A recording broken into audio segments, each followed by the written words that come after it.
गोबर की टिप्पी लगाने वाले कन्हैया का वर्णन किया आपने कहीं? एक बार एक गोपी गई यशोदा मैया के पास, मैया तो जाके बोली, मैया मेरे घर में सत्यनारायण भगवान की पूजा है आ रही है। मैया बोली, तो गोबर को चौका लगानो है, आपकी एक गैया है, बाको गोबर बा में तो सुगंधी आवे, तो मेरो मन है कि आप आज्ञा करें तो नेक्स्ट 100 में गोबर ले जाऊं, अपने घर में नेक लेपन कर दूं। मैया बोली, गोबर भी कोई मांगे वाली चीज है, ले जा। ठाकुर जी चुपचाप सुन रहे थे। तुरंत ठाकुर जी बाहर निकल के, काय को ले जाएगी मैया जी ऐसे? अरे लाला गोबर ही तो मांग रही है, तू काय को चिल्ला रहा है? मैया एक बात बता। बोले, कहा सानी कौन करे गौशाला में? बोले, हम लोग करें। भूसा कौन खरीद के लामे? बोले, हम लोग लामे। गैया कौन की? हमारी। भूसा कौन ने खायो? हमारी गैया ने। गोबर कौन कौन 100? हमारी गैया को तुझे क्यों लेके जाएगी? गोबर भी हमारे पास ही रहेगो। इतनी मेहनत करके हम बाकू भूसो खवामे और गैया पेट में ले जाके पचावे, फिर गोबर बन के निकारे और बाकू जी गोपी ले जाएगी। तो मैया पता है 33 करोड़ देवता रहे गैयान में, लेकिन इन 33 करोड़ देवता और पूरे ब्रह्मांड की इच्छा होती है लक्ष्मी प्राप्ति को। लक्ष्मी पतो कहां रे? गैया गोबर में। हम अपनी घर की लक्ष्मी ना देंगे या कोई आते मना कर दे। नारद जी बोले, आपने वर्णन किया ऐसे कन्हैया का जो गोबर के पीछे पूरे गोकुल में कलेश कर रहे हैं। गोपी बोली, लाला मेरे घर सत्यनारायण की पूजा है, ले जान दे। बोले, ठीक है ले जा, लेकिन बाकी बदरे कहा दे के जाएगी? बोले, कहा दे जाऊं तू ही बता दे। बोले, जितनो गोबर लेके जाएगी उतनो लोना मक्खन दे के जानो पड़ेगा। गोबर के बदले मक्खन मांग रहे हैं। ठीक है लाला दे दूंगी। अब मैया तो चली गई यशोदा मैया। बोले, लाला तू माने ना, छोटी सी बात पर झरे लड़ा रहा, बता गोबर के पीछे कोई लड़े करे? और ठाकुर जी इतने ध्यान से खड़े हैं कि ने को ज्यादा नहीं ले जाए, गोबर गिनवा रहे वहां पे। अब गोपी उठा के ले जा रही है, ले जा करके अपने यहां धरियावे, फिर लेके आवे परात, फिर गोबर समेटे। ठाकुर जी बोले, नेक रुक जा। बोले, कहा? बोले, हम पे गिनती तो आवे ही ना है। अब तू कितनों गोबर ले जा रही है, मैं कैसे गिनूंगो?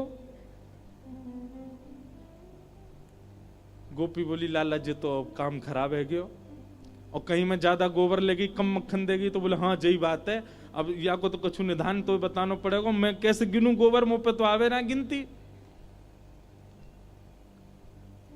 ठाकुर जी बोले, एक काम ऐसा क्या? बोले, कहा? बोले, तू जितना गोबर ले जाए उतनी गोबर की बिंदी बना के, टिप्पी बना के तू मेरे मुंह पे लगा दियो, और मैं अंत में यशोदा मैया तक गिनवा लूंगा, उतना मक्खन दे जाइयो। यशोदा मैया पे गिनती आवे। कैसे भोरे भारे ठाकुर जी हैं, बताओ। ये ब्रह्मांड नायक हैं, इन्होंने पूरा विश्व बना रखा है, और ब्रज में कैसी लीला करें। गोपी के तो मन, अच्छा गोपी का काम तो 1-2 परात से ही हो जाना था, लेकिन ठाकुर जी के संग आनंद आरो लीला करवे में हमारे 10-15 परात ले गई। बार बार आवे और गोबर उचाए के, और वहां में तो एक टिप्पी निकाले और लाला के मुंह पे लगा दे। दूसरी बार आवे, फिर परात उठावे, लाला की नाक पे लगा दे। तीसरी बार आवे, ठाकुर जी के गाल पे लगा। ठाकुर जी इतने जैसे एक्साइटेड बालक होता है ऐसे उछल रहे हैं जोर जोर से। बोले, इतना मक्खन मिलेगा अब? और जबकि वो बात है कि घर में मक्खन के कुआं हैं, लेकिन ना दूसरी को मक्खन खाऊंगा। गोपी का काम तो बन गया था, लेकिन उसको इतना सुख मिल रहा है लाल जी के साथ कि बार बार आ रही है और लेके जा रही है। इतने में ठाकुर जी बोले, एरी तू गोबर को चौका लगा रही, घर बना रही है, सब रो गोबर तो ले गई वो चाय के यहां ते ना। लाला जी अंतिम में, अच्छा टिप्पी तो धर दे। लाला तेरे मुंह में तो जगह ही ना बची, पूरा मुंह गोबर ते सन को। ठाकुर जी को सब जगह गोबर की टिप्पी लगवा लेंगे। ठाकुर जी बोले, तू एक काम कर, मेरे गरे पे लगा दे यहाँ पे। अब जैसे ही वो गोपी टिप्पी लगाने, गोपी के मन में भाव आयो, कछु लीला कर दूं। सो गोपी ने सिर पर रखी परात टेढ़ी सी कर दी, सवरो गोबर ही ठाकुर जी के ऊपर गिर गो। पूरे गोवर्धन बन गए ऊपर से नीचे तक। अब जैसे ही गोबर गिरो महाराज ऊपर, ठाकुर जी रोमे सो रोमे, ऐसे रोए यशोदा मैया आ गई। कहा भयो लाला, काई को रो लाला? मैया देखिया गोपी ने मेरे ऊपर गोबर डाल दियो सबरो। मैया जैसे ही पहुंचने लगी, ठाकुर जी पीछे भागे। मैया ध्यान से, टिप्पी लग रही है मुंह पे, उन्हें मत मिटाई दियो। पहले उन्हें गिन ले कितनी है, उतने मक्खन मगाने हैं।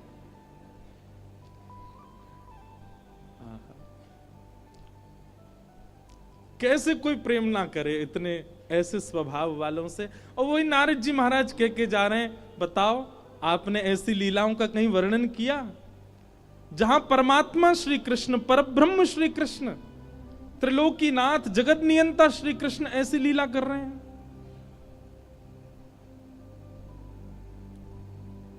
वेद व्यास जी बोले ऐसी लीलाएं तो, बोले इसीलिए आपका मन अशांत है, क्योंकि आपने जितने भी ग्रंथ लिखे उनको श्रवण करने के बाद व्यक्ति की ठाकुर जी के प्रति आस्था हो जाएगी, व्यक्ति की ठाकुर जी के प्रति श्रद्धा हो जाएगी, व्यक्ति के ठाकुर जी के प्रति विश्वास हो जाएगा। पर ऐसा कुछ लिखिए जिसके श्रवण के बाद व्यक्ति का ठाकुर जी के प्रति प्रेम हो।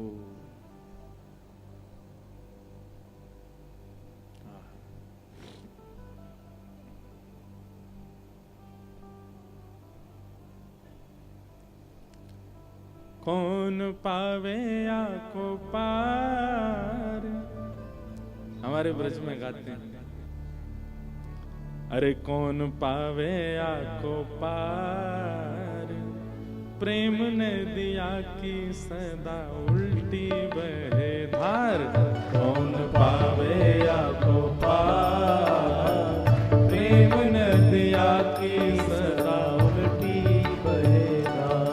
कौन पावे आको पार, प्रेम ने दिया की सदा उल्टी बहे धार। कौन पावे आको पार, प्रेम नदिया की सदा उल्टी बहे धार। ओ देखो मैं सुनाऊं एक बात अनुमेल, देखो मैं सुनाऊं एक बात अनुमेल, देखो मैं सुनाऊं एक बात अनुमेल। देखो मैं सुनाऊं एक कैसी अनमेल बात? अनुमेल। हाँ ब्रह्म निराकार रहो गोकुल में खेल। हाँ ब्रह्म निराकार गोकुल में खेल। अरे हाँ ब्रह्म निराकार रहो गोकुल में खेल। ब्रह्म निराकार कहाँ? ओ नंद यशोदा के द्वार, यशोदा के द्वार, नंद यशोदा के द्वार, की सदा उल्टी बहे धार। कौन पावे आको पार, प्रेम नदिया की सदा उल्टी बहे। समझ में आ रही है ना बात? ये पद समझ में आ रहा है ना? कौन पावे या को पार, किसका पार? ब्रज की लीला का पार। क्यों? प्रेम नदिया की सदा उल्टी। प्रेम नदी वो नहीं जो सीधी बहे, प्रेम तो वही है जहां सब काम उल्टे ही उल्टे हो। मैं अरे कौन पावे आको पार, प्रेम नदिया की सदा उल्टी बहे धार।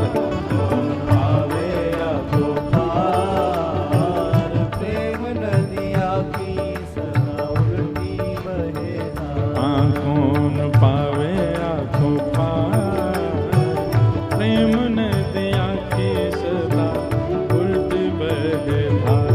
कौन पावे आको पार, प्रेम नदिया की सदा उल्टी। लेखक कहते हैं विष्णु अवतार विश्व पोषण करन, विष्णु अवतार विश्व पोषण करन।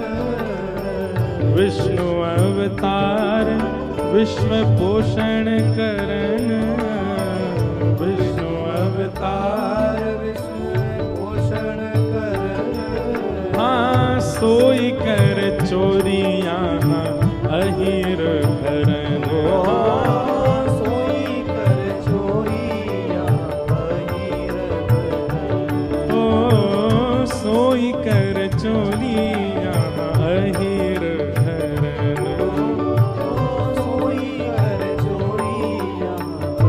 कैसे?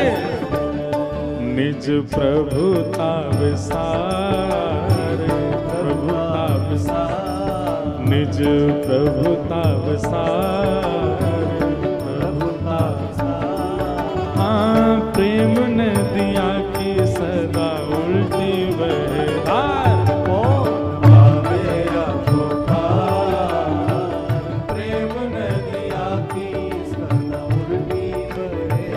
अरे कौन पावे आगो पार, प्रेम नदिया की सदा उल्टी बहे धार।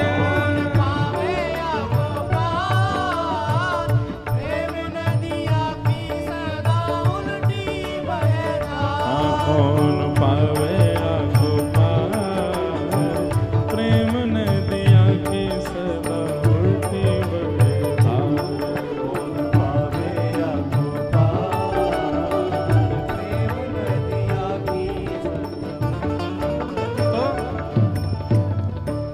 प्रेम प्रधान, आपने भाव नहीं लिखे हैं इसीलिए आपका मन अशांत है कि भवतानुदित प्रायम यशो